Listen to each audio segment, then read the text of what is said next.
جمعرات کو ثلاثیات الحدیث کی 3-4 حدیثیں میں نے سنائی تھیں۔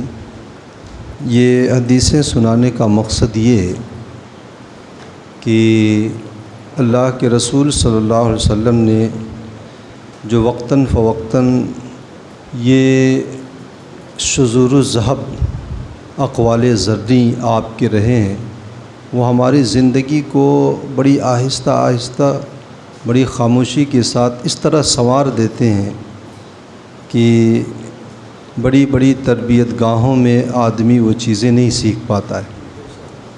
تو یہ حدیثیں سنانے کا مقصد یہ ہے کہ آپ اس میں غور کریں اور اس میں جو باتیں ہیں ان باتوں کے اوپر عمل کی کوشش کریں، یا آپ کی زندگی میں ایسا کوئی واسطہ سابقہ آئے تو یاد کر لیں کہ میرے نبی نے اس سلسلے میں کیا فرمایا ہے۔ تو ثلاثیات الحدیث کی جو ہے آج کی یہ دوسری کڑی اور اس کی پہلی حدیث حضرت ابو ہریرہ رضی اللہ تعالیٰ عنہ سے مروی۔ دنیا میں ہر آدمی چاہتا ہے کہ اس کی زندگی کی کوئی ضمانت لے لے، کامیابی کی کوئی ضمانت لے لے، اور کوشش اس کی یہ رہتی ہے کہ سیفٹی جسے کہتے ہیں، اور اس کے لیے یہ جیون بیمہ ہوتا ہے، آدمی جیون بیمہ کر بیٹھتا ہے، نہ جانے کیا کیا کرتا ہے۔ لیکن حضور صلی اللہ علیہ وسلم نے اس سلسلے میں ہمیں جو تعلیمات فرمائی ہیں وہ کیا ہے؟ اللہ کے رسول صلی اللہ علیہ وسلم کی حدیث حضرت ابو ہریرہ سے مروی ہے، ثلاث فی زمان اللہ، 3 لوگ اللہ کی زمان میں ہیں، اس کی حفاظت میں ہیں۔ وہ کون سے 3 لوگ ہیں جو اللہ رب العزت کی حفاظت میں رہتے ہیں؟ اب وہ اللہ کی حفاظت میں رہتا ہے، مطلب یہ ہے کہ چاہے اس کی زندگی کا مسئلہ ہو، چاہے آخرت کا مسئلہ ہو، یا مرنے کے بعد وہ اللہ تبارک و تعالیٰ کی حفاظت میں ہے۔ یعنی جان چلی بھی گئی اگر اس دوران، تو پھر اللہ تبارک و تعالیٰ آخرت میں اس کے درجات کو بلند فرمائے گا۔ پہلا شخص، رجل خرج الی مسجد من مساجد اللہ، ایک وہ شخص جو اللہ کی کسی مسجد کی طرف نکلے، یعنی نماز کے لیے، قرآن کی تلاوت کے لیے، اوراد و وظائف کے لیے، یعنی عبادت کی نیت سے جو شخص مسجد کی طرف نکلا، نکلنے سے لے کے مسجد آنے تک اور واپس جانے تک وہ اللہ تبارک و تعالیٰ کی حفاظت اور اس کی ضمان میں رہتا ہے۔ اور یہ اس بات ذہن میں رہے کہ مسجد میں آ کر کے عبادت کرنا یا ایسا کام کرنا جو اللہ اور اس کے رسول کی رضا کا سبب بنے، یہ نیک کام ہے۔ اگر اس مقصد سے بندہ آئے گا تب اسے جو ہے یہ فضیلت ملے گی، اور اگر شور شرابے کے لیے آتا ہے، لڑائی جھگڑے کے لیے آتا ہے، تو پھر ایسی صورت میں اسے ایسی کوئی فضیلت نہیں ہے۔ ایسے بہت سے لوگوں کو دیکھا جاتا ہے کہ مسجدوں میں بیٹھ کے ادھر کونے میں بیٹھے ہیں، ادھر کونے میں بیٹھے ہیں، ادھر موبائل چل رہا ہے، ادھر موبائل۔ مسجد میں بیٹھ کر کے دلی کی حکومت گرتی ہے، بمبئی کی حکومت بنتی ہے۔ تو اس طرح کی باتوں سے جو ہے مسجدوں میں آنے سے کوئی فائدہ نہیں ہے، بلکہ ایسا جو شخص مسجد میں دنیا کی باتیں کرتا ہے تو روایت میں ملتا ہے کہ اللہ تبارک و تعالیٰ کے فرشتے اس کے اوپر لعنت بھیجتے ہیں۔ قرآن پاک میں اللہ رب العزت نے اس میں صاف کیا فرمایا ہے کہ وَأَنَّ الْمَسَاجِدَ لِلَّهِ، یہ مسجدیں اللہ کی ہیں، فَلَا تَدْعُ مَعَ اللَّهِ أَحَدًا، تو کسی اور کو اللہ کے ساتھ شریک مت کرو، یہاں آؤ تو صرف رب کی باتیں کرو۔ دوسرا وہ شخص، خرج رجل خرج غازیا، وہ جو جہاد فی سبیل اللہ کے لیے نکلا، تو نکل کر کے جہاد میں جانے، وہاں سے واپس آنے تک وہ اللہ کی امان میں۔ اب اگر شہید بھی ہو گیا تو سیدھا اس کا راستہ جنت ہے، کامیابی ہی کامیابی۔ اور تیسرا ایک وہ شخص، رجل خرج حاجا، وہ شخص جو گھر سے حج کے ارادے سے نکلا تو واپس آنے تک وہ اللہ کی امان میں رہتا ہے۔ اللہ تعالی ہم تمام لوگوں کو حج کی توفیق عطا فرمائے اور حج مبرور کی توفیق عطا فرمائے۔ دوسری حدیث یہ ہماری زندگی، اگر اس کو ہم اپنی زندگی میں اپلائی کر لیں اور ہر شخص اپنے اوپر اس کو اپلائی کرے، دیکھیں کیا نتیجہ نکلتا ہے۔ حضرت ابو ہریرہ رضی اللہ تعالیٰ عنہ کی حدیث ہے، اللہ کے رسول صلی اللہ علیہ وسلم نے فرمایا آیت المنافق ثلاث، منافق کی نشانی 3 ہے۔ کون ہم میں سے، یہاں بیٹھنے والے میں سے، یا جہاں تک میری آواز جا رہی ہے، کون جو ہے ایسا ہے جو یہ چاہے گا کہ میں منافق ہو جاؤں یا میرے اندر منافقت کی کوئی نشانی یا علامت پائی جائے؟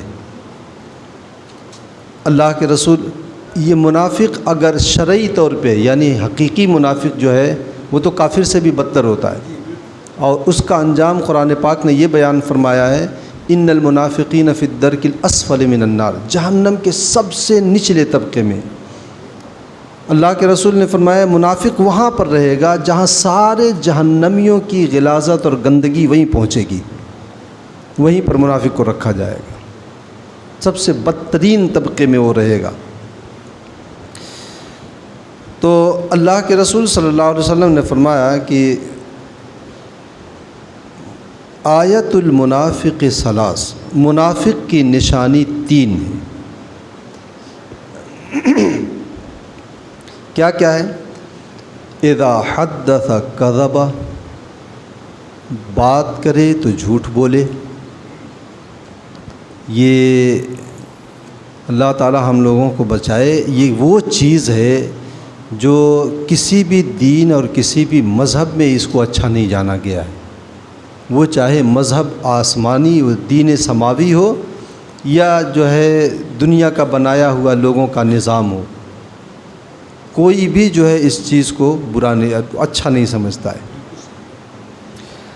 یہ جھوٹ وہ چیز ہے کہ یہ کہیں پہ بھی فائدہ نہیں پہنچاتی۔ حضرت عائشہ رضی اللہ تعالی عنہا فرماتی ہیں کہ جہاں تمہیں اس بات کا احساس ہو کہ میں سچ بولوں گا تو نقصان پہنچے گا، تب بھی سچ ہی بولو کہ سچ کبھی نقصان نہیں پہنچاتا ہے، اور جہاں اس بات کا تمہیں احساس ہو جائے کہ جھوٹ بول کے بچ جاؤں گا اور فائدہ مل جائے گا، تب بھی سچ ہی بولو کہ جھوٹ کبھی فائدہ نہیں دیتا ہے۔ اس جھوٹ کے بارے میں اللہ کے رسول صلی اللہ علیہ وسلم کے ارشاد کے مطابق جب بندہ جھوٹ بولتا ہے اس کے منہ سے ایسی بدبو نکلتی ہے کہ فرشتے میلوں دور بھاگ جاتے ہیں اس سے۔ اگر کوئی آدمی گٹکا کھا کر کے سامنے بات کرنے لگتا ہے تو سر چکرا جاتا ہے، آدمی اس کے پاس بیٹھنا نہیں، لیکن جو ہے یہ ایسی بدبو ہوتی ہے کہ اللہ کے رسول فرماتے ہیں کہ اذا کذب العبد تباعد الملک عنہ میلا من نتن ما جاء به، کہ جب کوئی بندہ جھوٹ بولتا ہے تو اس کے منہ سے ایسی بدبو نکلتی ہے، ایسا تعفن پیدا ہوتا ہے کہ فرشتے میلوں دور بھاگ جاتے ہیں اسے۔ اسی جھوٹ کے بارے میں اللہ کے رسول صلی اللہ علیہ وسلم کی زوجہ پاک حضرت ام المؤمنین عائشہ صدیقہ رضی اللہ تعالی عنہ فرماتی ہیں ما کان من خلق ابغض الی رسول اللہ صلی اللہ علیہ وسلم من الکذب، اللہ کے رسول کو جھوٹ سے زیادہ ناپسند کوئی چیز تھی نہیں۔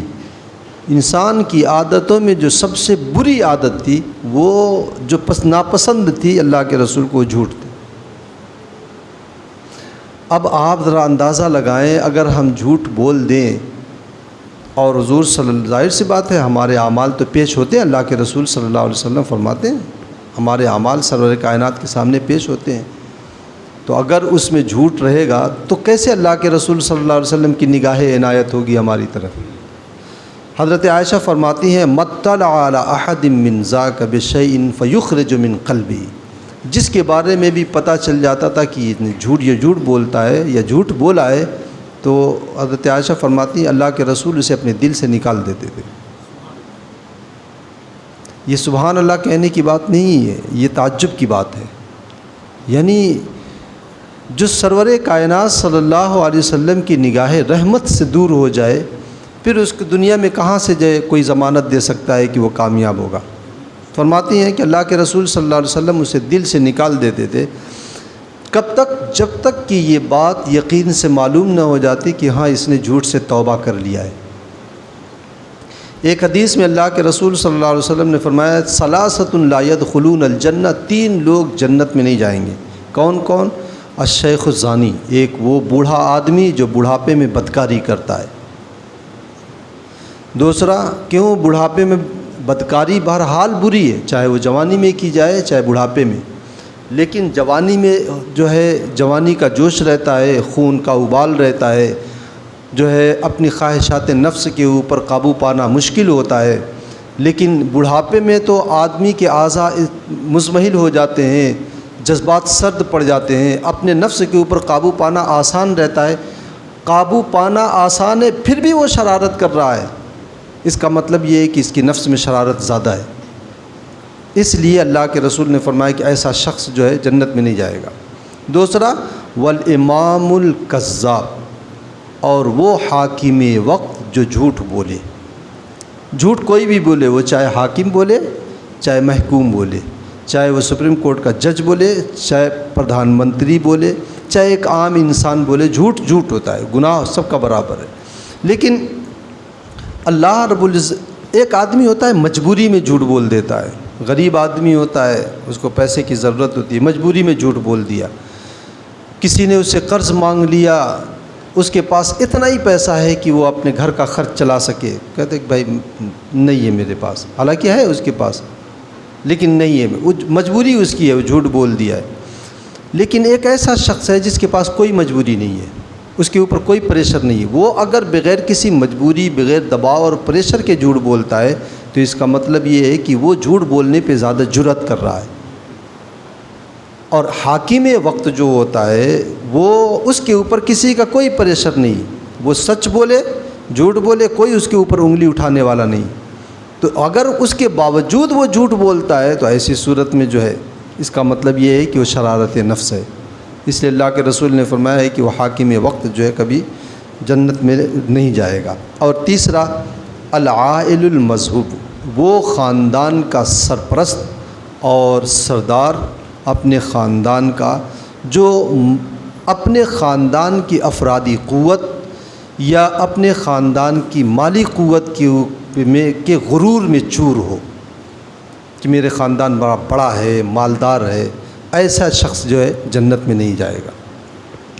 تو یہ پہلی نشانی ہے، اس لیے ہم اس منافقت کی نشانی کو ترک کر دیں اور یہیں پر بیٹھ کے اللہ رب العزت سے عہد و پیمان کر لیں کہ ہم جھوٹ نہیں بولیں گے۔ اللہ تعالی ہم تمام لوگوں کو اس برائی سے بچائے۔ دوسری نشانی، وَإِذَا وَعَدَ أَخْلَفَ، وعدہ کرے تو وعدہ خلافی کر جائے۔ منافق کی دوسری نشانی، وعدہ کرے تو وعدہ خلافی کر جائے، وعدہ کر کے توڑ دے۔ اللہ کے رسول نے مومن کی نشانی کیا بتائی ہے؟ المؤمن اذا وعد وفا، مومن وہ ہے کہ وعدہ کرے تو پورا کر دے۔ حضور صلی اللہ علیہ وسلم کا واقعہ معلوم ہے نا، 3 دن تک آپ ایک آدمی سے وعدہ کر لیا تھا اور 3 دن تک وہیں پر کھڑے رہے، صرف وعدہ وفائی کے لیے۔ حضرت اسماعیل علیہ الصلاۃ والتسلیم کا اسی وصف کی بنیاد پر قرآن پاک میں آپ کی تعریف ہوئی ہے، اور اللہ رب العزت نے وَاذْكُرْ فِي الْكِتَابِ اسماعیل إِنَّهُ كَانَ صَادِقَ الْوَعْدِ وَكَانَ رَسُولًا نَبِيًّا، کتاب میں اسماعیل کو یاد کرو، ان کا تذکرہ چھیڑو کہ یہ کون تھے؟ صادق الوعد، وعدے کے بڑے سچے تھے۔ تو پہلی ان کی جو تعریف کی گئی ہے اسی بنیاد پر، وعدہ وفائی کی بنیاد پر۔ تو وعدہ خلافی یہ بھی مومن کی شان نہیں ہے، یا تو وعدہ کرے نہیں، یا وعدہ اگر کرے تو پھر اسے پورا کرے۔ پہلے سوچ لے کہ ہاں بھائی یہ مجھ سے پورا ہوگا یا نہیں، اگر نہ پورا ہونے والا ہو تو وعدہ نہ، بھائی میں وعدہ نہیں کر پاؤں گا، کوشش کروں گا وعدہ نہیں کر پاؤں گا۔ اور اس وعدہ خلافی کا انجام کیا ہوتا ہے؟ قرآن پاک میں اللہ رب العزت نے فرمایا ہے فَأَعْقَبَهُمْ نِفَاقًا فِي قُلُوبِهِمْ إِلَى يَوْمِ يَلْقَوْنَهُ بِمَا أَخْلَفُوا اللَّهَ مَا وَعَدُوا وَبِمَا كَانُوا يَكْسِبُونَ، کہ اللہ تبارک و تعالی نے ان کے دلوں میں قیامت تک کے لیے نفاق ڈال دیا، منافقت ان کے اندر آ گئی۔ کیوں؟ وجہ اس کی کیا تھی؟ وجہ بتا رہا ہے قرآن، بما اخلف اللہ ما وعدوا، اس وجہ سے جو انہوں نے اللہ سے کیا ہوا وعدہ توڑ دیا تھا۔ تو وعدہ خلافی کا انجام کتنا برا ہے کہ آدمی کے دل میں نفاق پیدا ہو جاتا ہے، اور منافقت اس میں وعدہ خلافی آدمی کرتا ہے تو جھوٹ بول ہی دیتا ہے۔ آج کل تو موبائل کا زمانہ ہے، آدمی کو فون کرو کہاں ہو، گھر ہی میں رہتا ہے، کہتا ہے تھوڑا سا باہر ہوں۔ تو یہ جو ہے جھوٹ بھی بلواتا ہے، وعدہ خلافی بھی کرواتا ہے۔ وَبِمَا كَانُوا يَكْذِبُونَ، اور دوسری کیا وجہ تھی نفاق کی؟ كَانُوا يَكْذِبُونَ، جو وہ جھوٹ بولا کرتے تھے۔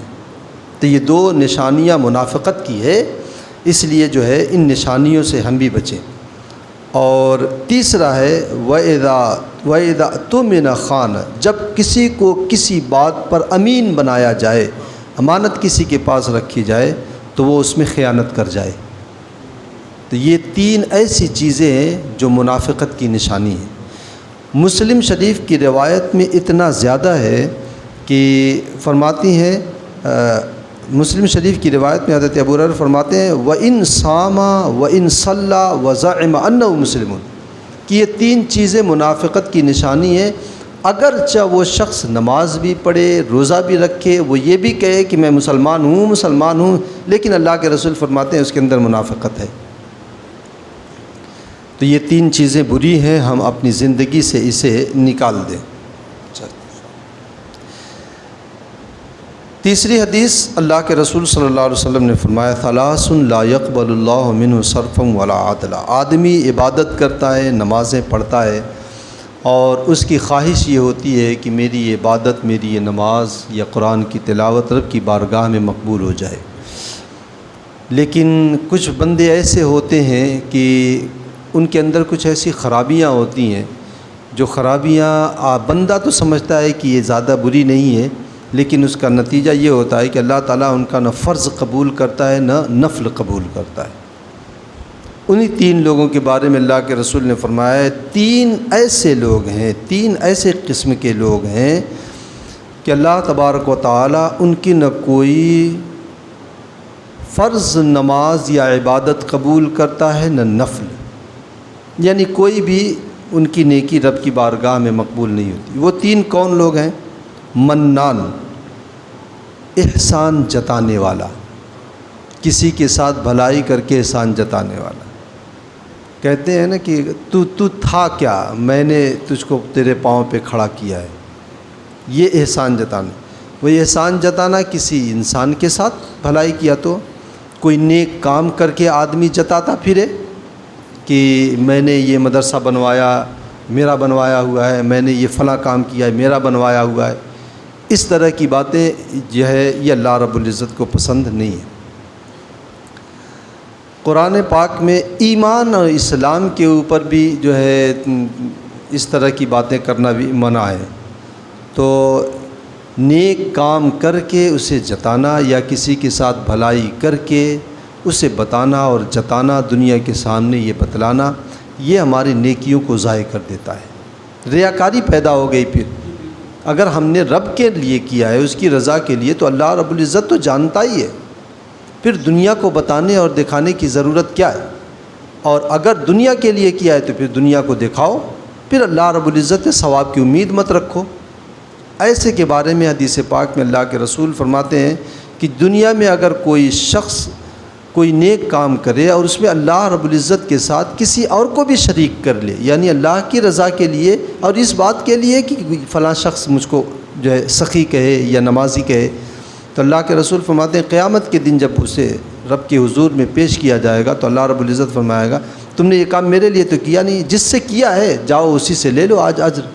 تو اس دن تو سب کنگال رہیں گے نا، اس دن تو کوئی مطلب وہ نہیں کرے۔ تو اللہ کے رسول صلی اللہ علیہ وسلم فرماتے ہیں اس سے اللہ رب العزت فرمائے گا جس کے لیے تم نے کیا تھا جاؤ اسی سے اجر مانگ لو۔ ایک صحابی نے اللہ کے رسول صلی اللہ علیہ وسلم سے پوچھا یا رسول اللہ، ایک ایسا شخص ہے جو جہاد میں جا رہا ہے، وہ اس کا مقصد یہ ہے کہ میں جہاد کے ذریعے تبلیغ دین کروں، اللہ کے دین کی خدمت کروں، اللہ کی رضا حاصل، لیکن اس کے ساتھ ساتھ اس کے دل میں ایک تھوڑا سا خیال یہ بھی پیدا ہوا ہے کہ لوگ مجھے بہادر اور غازی کہیں، تو اسے کچھ اجر ملے گا؟ اللہ کے رسول نے فرمایا لا شیء، کچھ بھی نہیں ملے گا۔ جان دینے جا رہا ہے لیکن کچھ بھی نہیں مل رہا ہے۔ نمازی جو دکھاوے کے لیے نماز پڑھتا ہے، قرآن پاک میں اللہ رب العزت نے فرمایا ہے نا کہ الذین ہم صلاۃ کے الذین ہم یراؤون، جو دکھاوے کے لیے نماز پڑھتے ان کی نمازیں قیامت کے دن ان کے منہ پہ مار دی جائیں گی۔ تو منان جو ہوتا ہے جسے کہتے ہیں احسان، یہ شان منان کی شان صرف اللہ رب العزت کی، اس کا نام ہے نا صرف اللہ کا، صرف جو ہے یہ اس میں صفتی ہے منان، صرف اسی کی شان ہے کہ وہ ہمیں پیدا کر کے ہمارے اوپر احسان جتلائے، لیکن اس نے احسان نہیں جتلایا، اس نے احسان صرف ایک نعمت پر جتلایا ہے، حضور صلی اللہ علیہ وسلم کی نعمت پر۔ لقد من اللہ علی المؤمنین اذ بعث، اللہ نے احسان عظیم فرمایا ہے، انہی میں سے انہیں ایک رسول مبعوث فرما دیا ہے۔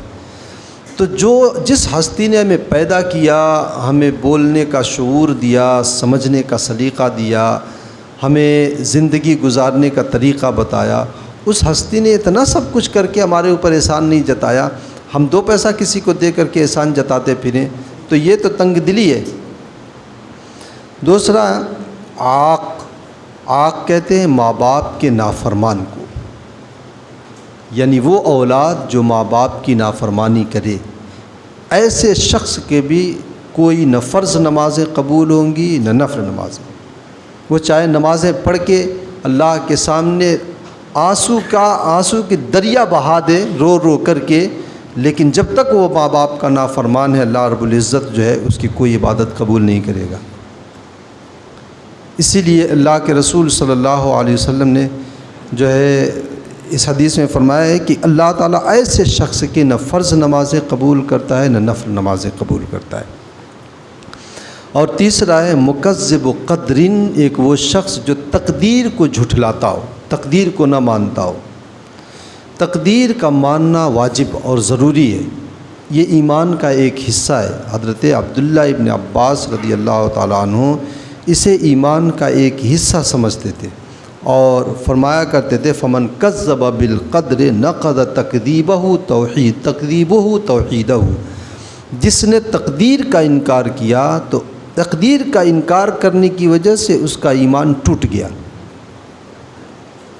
تو تقدیر اچھی بری جو بھی تقدیر ہے، اسے اس بات پر ہمیں ایمان رکھنا چاہیے کہ ہر تقدیر چاہے وہ اچھی ہو چاہے بری، یہ رب کی جانب سے ہے۔ ایمان مجمل میں آپ کہتے ہیں کہ آمنت باللہ و ملائکتہ و کتبہ و رسلہ والیوم الآخر والقدر خیرہ و شرہ، یہ وہی ہے والقدر خیرہ و شرہ، کہ ہر اچھی اور بری تقدیر پر میں ایمان لے کر کے آیا۔ تو ایمان حضرت عبداللہ ابن عمر رضی اللہ تعالیٰ عنہ کے پاس دو محدث آئے حج کے ایام میں اور ان سے کہا کہ کچھ لوگ ہیں جو تقدیر کا انکار کرتے ہیں۔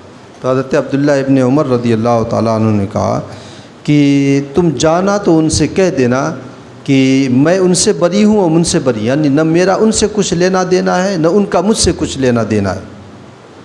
حضرت عبداللہ ابن عمر نے فرمایا کہ لو انفق مثل احد ذهبا ما قبله اللہ منہ حتى یؤمن بالقدر، اگر وہ احد پہاڑ کے برابر سونا بھی خیرات کر دیں تو اللہ تعالیٰ قبول نہیں فرمائے گا جب تک کہ وہ ایمان پر تقدیر پر ایمان نہ لے کر کے آئیں۔